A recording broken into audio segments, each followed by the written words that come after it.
Hello, I'm Peter Lancet. Welcome to the Lancet Hypnosis Podcast, where we'll be looking at all things related to trance work, transformation, and anything and everything that can help you change and transform your life to become the ideal you. Okay, so that's who we are. Now let's get on with the show. But today we're going to be talking about food freedom, and you're going to wonder what that means, and you're going to find out because I have with me Victoria Kleinsman, who is the world's leading food freedom coach, and you're going to find this mighty interesting. Those of you who are interested in their relationship with food, relationship with their health and their body. And so welcome, Victoria. Thank you, Pete, for having me. I'm so excited to be here. Yeah, well, me too, because this is something that people don't tend to know about, food freedom. How would you define what that phrase actually means, food freedom? So for me, food freedom means mental freedom around food, first and foremost, meaning no guilt, no shame, not obsessing about what I've eaten, what I might eat, what I'm allowed to eat, what I'm not allowed to eat. So complete freedom mentally. And then physical freedom, eating whatever I want, when I want, in any amounts that I want. That is true food freedom in all forms for me. Well, I mean, it makes a lot of sense when you say it like that. But then I look at that and I think, oh, I could eat 6 tubs of ice cream in one go, but I'd end up like a balloon. What does that mean for me? Yeah, I love that you brought that up straight away, because that's what I thought before I started my food freedom journey, especially because I'd struggled with eating disorders for 20 years. Oh, gosh, yeah. I was spending my entire life trying to get skinny and stay skinny, and everything in between happened as on my pursuit to do that. And so I also thought that if I gave myself full permission to eat whatever I wanted, whenever I wanted, and any amount I wanted, I thought I would eat, because my thing was chocolate, as you know. I thought I would eat chocolate until the cows came home, and I would get bigger and bigger and bigger, and my health would suffer, and I'd basically die alone. Now, the thing with basically die alone, did you just say that? That's what my fear was. Oh, wow. Because it's not the fear of fatness in and of itself. It's what we make that mean. Oh, now that's very interesting. Yeah. Yeah. So I dive into a lot of that during the work with my clients. But when I allowed and gave myself full permission to eat, at the beginning, I did eat a lot of chocolate. So all the past times that I'd restricted, I was rebelling against this newfound freedom, and I was eating a lot of chocolate. Now, if I kept allowing, which I did, my body started to communicate with me and say, hey, it doesn't actually feel physically great to be eating this much chocolate all day, every day. How about we have a potato with cheese and beans? And then I would start to crave like a green smoothie. And then I'd be like, wait, what? I want a green smoothie. So through the process of allowing and then connecting with your body, that's a key part of it, to connect to yourself, to practice intuitive eating, you naturally eat a balanced diet without even trying. I am absolutely knocked out. I would never in a million years have thought of that. But the way that you explained the steps of a process, using yourself as the example, I can see it happening. And because it doesn't happen in a click of the fingers, it's going to be lasting, because you know that you've made the choices. Nobody else has made them for you. Exactly. That sounds absolutely terrific. Because allowance creates space for choice, right? Of course, most people would think I would eat Ben and Jerry's and chocolate till I exploded. But when you give yourself full radical permission and do the body image work and the self-love work in between along this journey, you start to tune into your body and actually eat what it is your body wants. And that might look like a tub of Ben and Jerry's occasionally. It might look like a chocolate bar. It might look like salad. But like, the thing is, if we leave ourselves to it and get out of our own way, our bodies want to feel good. So we naturally eat a balanced diet if we get out of our own way and rewire our fear of weight gain and control and all of those things. Okay, that's all right. I'm taking notes. I'm going to steal all of that. No. Feel free. No, I'm not. I mean, it's you are the expert in this, and I never realized that these components, and I mean, I can see how it would work now. You know, you eat 10 tons of chocolate and suddenly your body will give you this intuitive voice saying, yeah, this is fine and I'm sure you like it, but it's not the healthiest option for you. We need to actually slow this down at some point. What if you have an emotional problem, though, that has nothing to do with eating, but that uses eating as a response? Oh my God, I love these questions so much. I'm so excited to answer these. Good. There's been studies done, and those that want to find out the source of the studies, then check out the book called Health at Every Size by Linda Bacon. And these studies are showing that those that have dieted or restricted their food in the past almost always turn to food during emotional challenges. I can see it. So the answer to stop emotionally eating is not to try to stop emotionally eating, because you cannot solve a problem, as you know, with the same consciousness that created it, Albert Einstein. Exactly. So what we do in that case is to always allow, and I know that those listeners might be thinking, this girl is batshit crazy. And yes, I am, but what I do works. What we need to do is allow your food to be whatever it is, because I don't care about what you eat. I care about how you feel about what you eat, whatever that may be.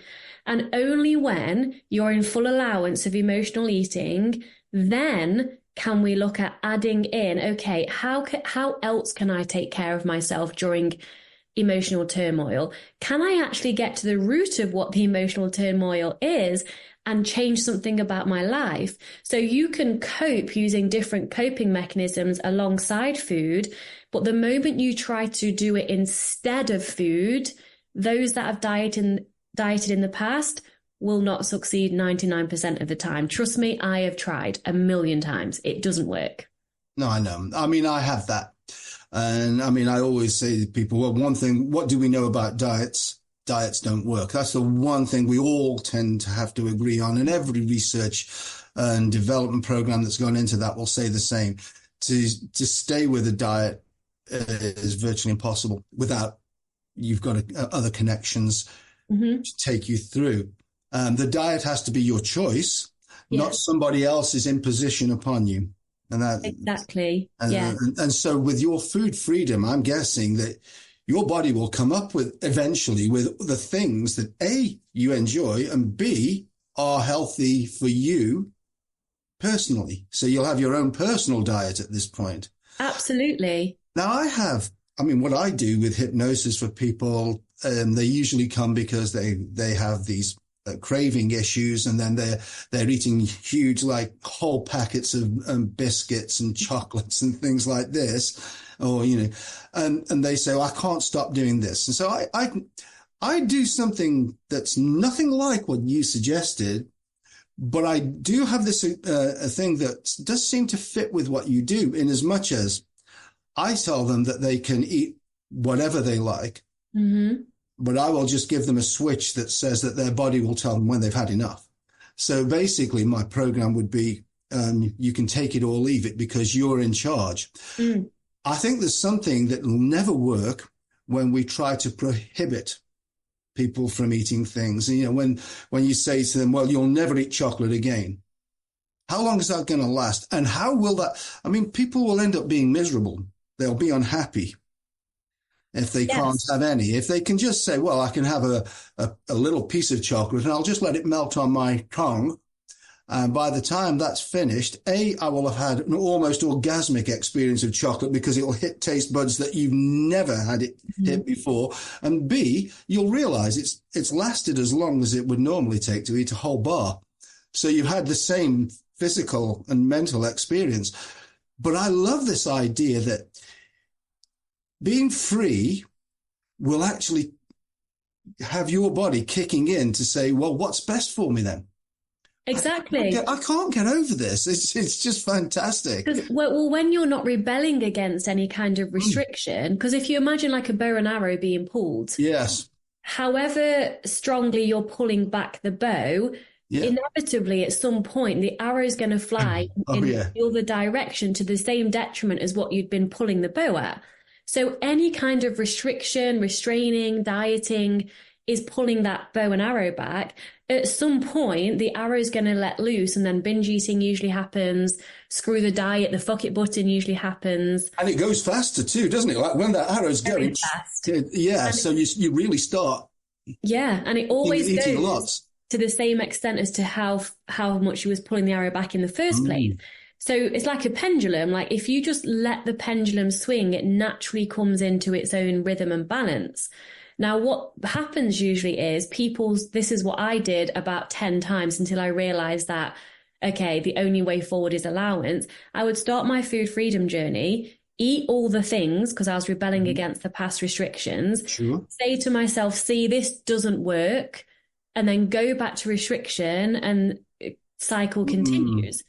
So you need to be so done with the restriction, with the dieting, allow, and then also in terms of like having control around food, people think that they want to be in control of what they're eating. But what I say is, instead of being in control of your food, just take your power back from food. Because if food's on this pedestal, something that you're not allowing yourself to have, or it's good, or it's bad, or it has all this morality around it, if you just simply take your power back, like the way you support your clients, you can have as much as you like. You can stop when you've had enough. You can have more tomorrow in an hour. Yeah. You've taken that power back from food and you're in charge of yourself again. There's something that sounded really interesting to me in that lot. And I mean, all of it was, but this idea about this controlling food and controlling what you eat, it means that you're in a fight. Yes. And we don't want to be in that fight. If you say, well, I'm no longer interested in competing with you, food, then it can't win. Exactly. Because you're not in a competition anymore. This is just fascinating now. So how does that work? Something you mentioned earlier on with someone's body image.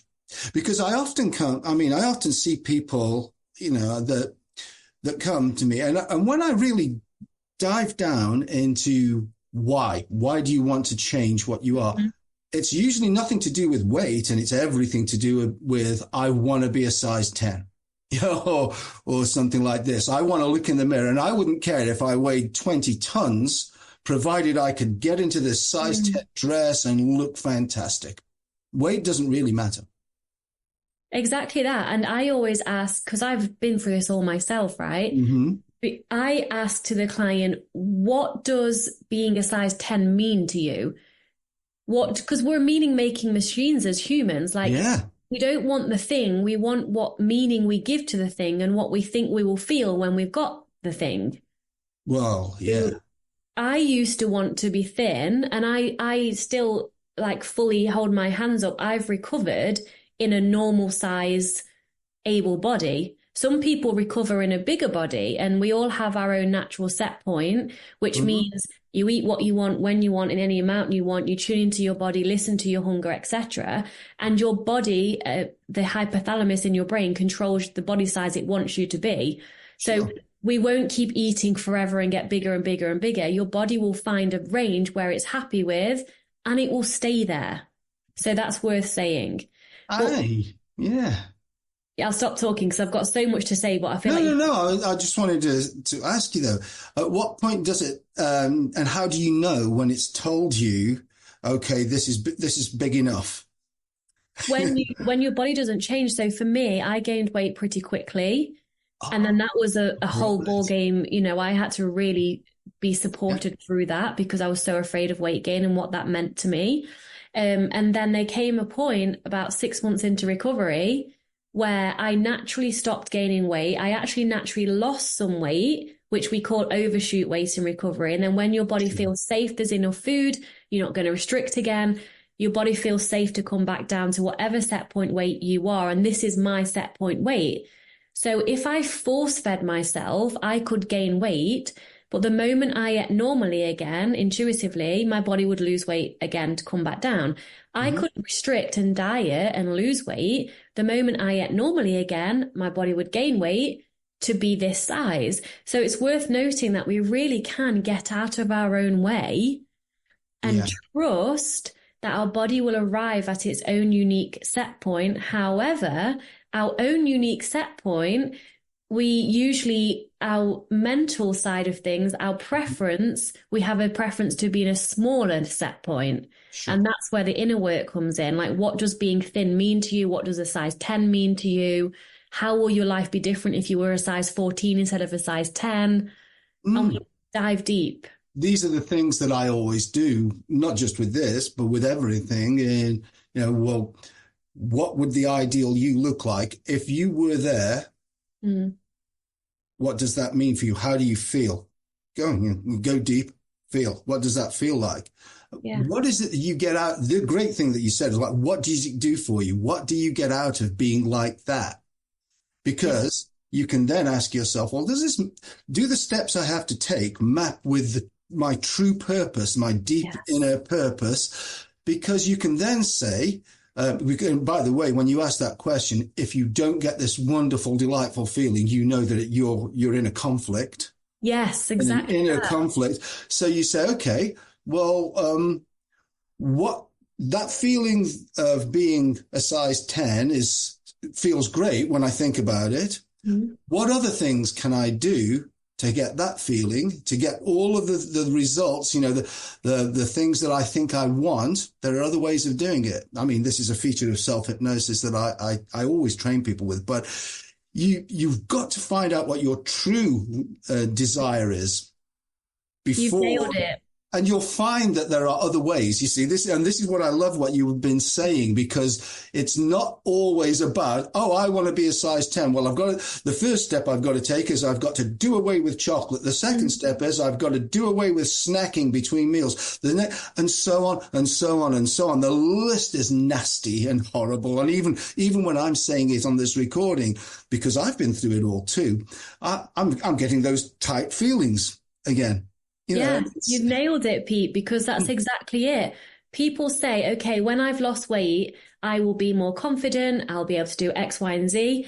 And then I listen and then I say, you do realize that all that list you've just given me, you can feel and have that in the body you have. Yeah, and by doing other things, by looking at other things and seeing them in different ways, changing your perspectives, you can be anything. Would you like me to show you photographs of somebody who is your body size and your weight, who is on top of the world? I can show you limitless. Exactly. Oh, I'm so glad we're on the same page with this. Exactly. Yeah. Because it's not the thing, it's what we think the thing will give us. And we're the creators of our reality. So we get to change our beliefs. We get to change our perceptions and then enjoy the real life body we have now, and enjoy chocolate and snacking and all those things. Now, that's a very good thing that you just said. Enjoy the body we're in now. Because if you aren't happy and the target you've got is way up there, what kind of miserable life have you just set out for yourself until you reach that point? That is so fantastic. The idea that, well, first of all, let's be happy now. Yeah. And then allow ourselves to work out what's the ideal place for us to be. And in the meantime, we can do great things without worrying. I love it. Exactly, because I used to live by, I'll be happy when I've lost weight. I'll be happy when I earn this much money. I'll be happy when. Well, guess what? Tomorrow never comes. We only have right now. The world could explode tomorrow. I mean, fucking who knows the state the world's in at the moment? Who knows? Well, it might, but I'm hoping it doesn't. Exactly. We only have now. So in this moment now, if you're looking in the mirror and you're having, a lot, I used to have disgusting feelings around my body, self-hate, shame. I worked through that. Shame is a big one. Yeah. And then when I'd felt my feelings and been there for myself through my feelings, I could then ask myself, okay, what are my choices in this real life moment right now? I can choose to continue rejecting myself and my body, refusing to accept it and suffering and suffer. Yeah. That's one choice. I can continue, I can practice accepting and just being like, do you know what? This is the way my body looks today. It is what it is. And I can just get on with my life. Or you can still resist reality and work on changing something. So have a plan in place.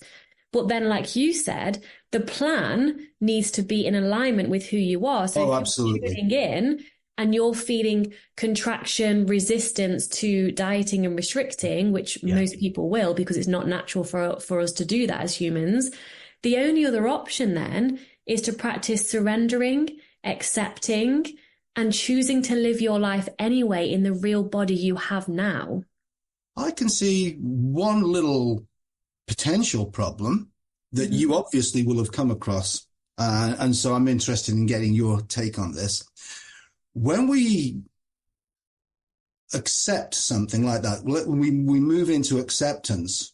What if that then becomes a habit? So that like, okay, I've decided that I am just going to accept it and see what happens. And then suddenly you find that it never stops. And you suddenly feel unhappy, but it never stops. Does that ever happen? So what do you mean never stops? I mean that you continue eating like huge amounts because you're accepting, that you're free to do whatever you like. And then you find that you're not stopping. You're not getting a change happening. And you're now starting to feel a little unhappy, but you've created a habit, so you're not stopping. I mean, this is obviously why coaching, which is what you do, you can't do this in one session. You've got to support people. Is that right? Is that it's a process, and allowance is always the answer. So I know it sounds so counterintuitive. Like, how can you keep allowing whatever you want to eat, accepting your body, and how is that going to be okay? But the magic of it is allowance creates space for choice. Yeah. Acceptance stops resistance and allows you to feel peace and happiness in the moment. And if health is a value of yours, which doesn't have to be, but it is mainly. Yeah. If health is a value of yours, like it is for me, I work out a lot. I'm very fit. I do. I care about my health and fitness. So when I come to having lunch, like I've just had, I can choose to have a 200-gram bar of chocolate because I'm allowing it. I can choose to have a cheese toastie, or I can choose to have the meal from last night with vegetables, potatoes, and some meat. It's a choice. So I chose this time, because every day is different, the quote unquote balanced meal, because I want to use my brain for this podcast and my clients this afternoon. I want to nourish my body and my muscles. It's a choice, but I guarantee you, if I was dieting or telling myself, oh, well, you shouldn't have the chocolate, I would rebel against it and eat 2 bars of chocolate. That's what happens, isn't it? And that's why everything it really, see, with food and relationships to food, and what people usually come for is weight loss, but really that's just the tiniest scrap of everything that they are needing. It can't really be done in one go. I can with hypnosis change people's idea and make a real change about the amount of the stuff that they eat in one go. But it doesn't take them to where they need to be. And it's not like stop smoking. Somebody comes to say, okay, can you help me to stop smoking? Yes, I can. One session, boom, it's done. And that is what I do. And the reason that works in one is because when they walk out of the door or leave the Zoom session, they know they're not interested in smoking ever again. And it's like, wow, boom, they acknowledge it. So it gets even stronger. Yeah. When somebody comes in and says, I want to be a size 10, but I'm a size 16, they're still a size 16 when the session ends. And so they still have the chance for those doubts to come in. So it really does need so much support and a program of help. But I love what you do. And I think, what you do is what people really need. But they need somebody like you to be able to coach them through it. Yeah. I would find a million different way posts that are telling me to do things against my true inner desire if I were left to my own devices to find the way. I think I need somebody that's been through it like you, that knows the deal.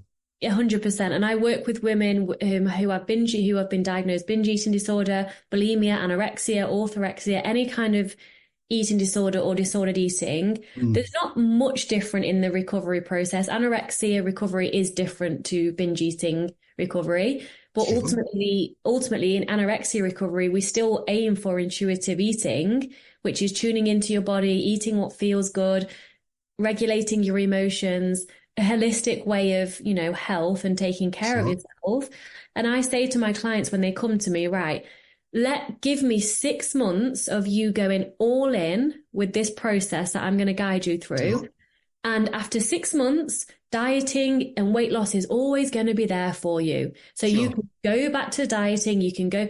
No one ever has, of course. No, of course not, no. As they go through this journey with support is very key because of potential weight gain. I mean, some women come to me, they gain weight, some women lose weight, some women stay the same weight, depends on where they are in relation to their set point.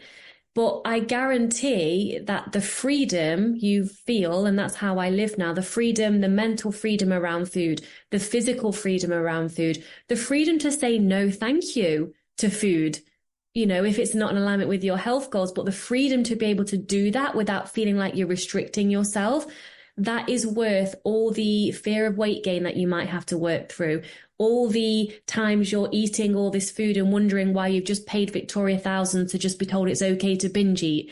All the things, it is worth it when you come out the other side and then you are free for the rest of your life. Now, I'm interested there because, when we do have this kind of freedom, you can do so many other things with your life. I found, and you can correct me if you think differently on this, but when you've got an issue in your own mind regarding food, eating, dieting, and all these things and where you want to be, it's never out of your damn mind. It's there all day long. Absolutely. It's 24/7 it was for me. And look what happened when I stopped restricting. I started my own business. Yeah. I have time freedom, financial freedom, serving women and people and loving what I do every day, having conversations like this. Yeah, well, and there you go. And other people will have other things that they didn't even realize that deep down they wanted to do. And now you can do it. You don't have to worry about it. Let's go on. Let's try things. I mean, Exactly. I've just started hiking again, and I mean, not rambling. I mean, really serious hiking. The other day, I was up on the Peak District, cold weather, mud up to everywhere, peat slop, and really high altitude. I went with a mountain guide, Emma Huntley. She's unbelievable. But, we were up there and for about 6 hours, really going for it. And all I carried with me were Mars bars. Now, I don't usually eat that much chocolate, and I don't stop eating. I'm rather with you on this with food freedom. And it's like, if I want one, I have one. But I do that just for energy. Now, you could take protein bars up, but I think, bugger it, I'm having a Mars bar. So I took 4 up and I ate 4 on that trek up there. Now, I'm going to tell you something. I didn't bloat out. I didn't get fat. Nothing changed. In fact, I came back down from the mountain lighter than I was when I went up because, the energy you're burning like that is like an intense workout.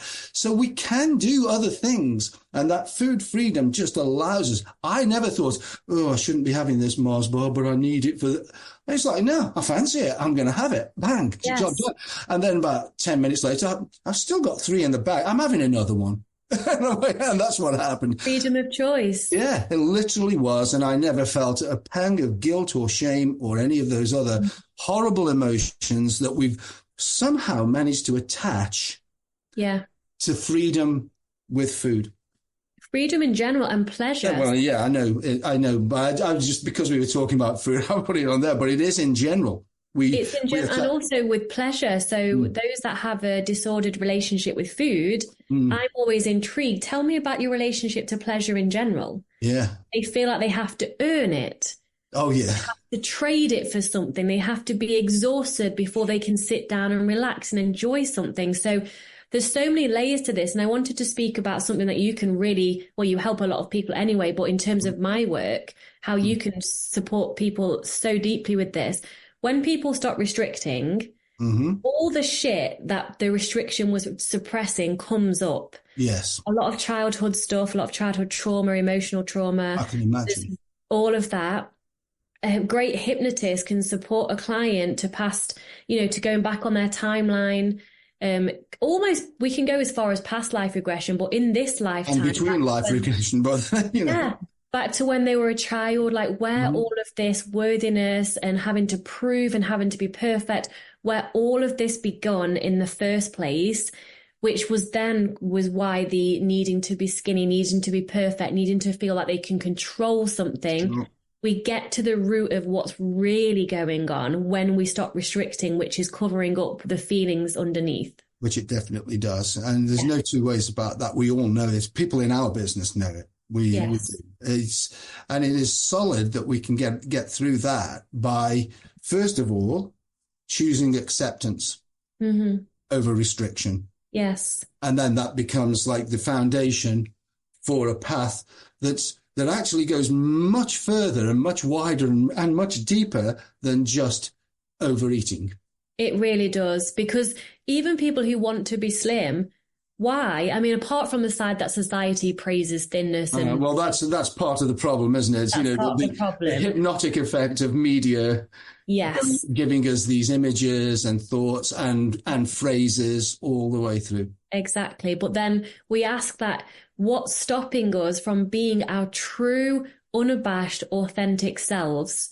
And that's when you get to the childhood stuff, because as a child, if we didn't feel safe to be our authentic selves, and we had to put masks on and people please and be something in order to connect with our loved ones, connection meant love and safety and actually a matter of life or death as a child. Yeah. So all of this stems from something so deep rooted that dieting, eating disorders like cover up, and it's a coping mechanism for not feeling safe to be our true, authentic selves as humans. Absolutely. 100%. I mean, just one thing I'd say, because obviously we've been talking longer than I thought we would, and we could probably go on for hours and hours about this. When I teach people self-hypnosis, I mean, it's usually because obviously people need to be able to look after themselves. They shouldn't be dependent on me or anybody else. But I often use this as the example, like, well, you've told me that you want to be slim and you want to use self-hypnosis to make sure that you don't overeat and so on. But what will being slim give you? We said, okay, well, it'll make me feel confident. It'll make me feel attractive. It'll make me so many things. But what we can also say is that you might have something called a dirty goal here now. And a dirty goal is where there's an internal conflict with the path that you've decided consciously that you want to go on. And so what we have to resolve that dirty goal so that it becomes a clean one, and you do it a different way. And what I mean by a dirty goal is where your unconscious or your subconscious mind, which, let's face it, does all of this work. You don't do it consciously. It does it. If you try to do it consciously, you'll be distracted within a day and bits will fail and it will fall off. But the unconscious mind then is going to say, well, you don't remember this, but when you were 21, you saw that people who were slim and thin were being, ridiculed, and they were this, that, and the other. And I know that you don't want to be ridiculed and unhappy and put upon and so on. So no, we're not going to take that step. You're going to keep eating. And then, of course, that conflict means that you've got a horrible, miserable life going forward, because you've got a conscious part of you that wants to be a different size, and you've got the unconscious part that says, no, you've taught me an unconscious lesson years ago that I'm going to keep you safe by having you eating all that chocolate and ice cream. And once we realize that, and this all comes down to what we were saying earlier on, and you especially, about true self. This is why we need to work out what the true self is, and then we can adjust everything. We can. Yeah. And off the back of what you've said, one of the questions on my journal prompts for my clients is, first of all, I'm asking like what they want, what's their vision, what would their dream be if they had a magic wand? And then the last question is, why would I not want those things, even though, of course, I do? Yeah. that is when things come up like, oh, when I was in high school, someone There loved you go. themselves, and we would be like, oh, she loves herself. That's it. And that's all it takes. Yes. You know, and it's like a phobia. A phobia can happen like that. Like a click. Somebody throws while you're a little kid, somebody throws a rubber spider at you. Boom. Suddenly I'm scared of, I mean, that was a fake spider, but now I am totally afraid of spiders. Yeah. We can create something like that in a heartbeat. And that's why hypnosis. But it's underneath the surface. Yes. We never realize years later what the cause of that was necessarily until it has to come up. Exactly. And it will come up when it's ready to be healed. Yeah. And hypnosis can so support working through all of the unconscious stuff that's keeping you stuck from moving forward to where you want to be. It is. And I mean, obviously, I that's who I am and that's what I do. But what you do goes way steps further. And I think, you know, for people that really want to make those kind of changes, body, food, relationships, then they need your coaching as well is what's required, because you've been there, you've done it. You're a leading expert in this, if not the leading expert in this. And so I'd recommend people, I'm going to put Victoria's contact details, everybody, below the podcast and the details and the information. So if you need to get in touch with Victoria and have her help you through this whole process, then this is how you'll be able to find her. She is absolutely brilliant, as I'm sure you all know. I think, you know, we should, I don't want to, but I think we should call an end to it here and say goodbyes. And I want to say really thank you for coming on the show and really giving us all this incredible information, Victoria. And it's just been an eye-opener for me, and I'm sure for other people who've been listening. And anybody that needs your help, you're the place to go. Thank you. It's been an honor. And honestly, the more I can spread this message, the better, because it goes against mainstream. And reach out to me, DM me. I'm always at the end of my DMs. I have a variety of different ways that people can work with me, so it's as accessible as possible, from programs to group programs to one-to-one. So thank you, Pete, for allowing me this space to share and to hopefully help many people. So thank you so much. And my pleasure. The whole point is for both of us as we help other people. So I'm going to say thank you to everyone for listening, and I hope we'll catch you in the next podcast. But for now, goodbye from me and goodbye from... Goodbye. Bye, Victoria. Bye. Bye, everyone.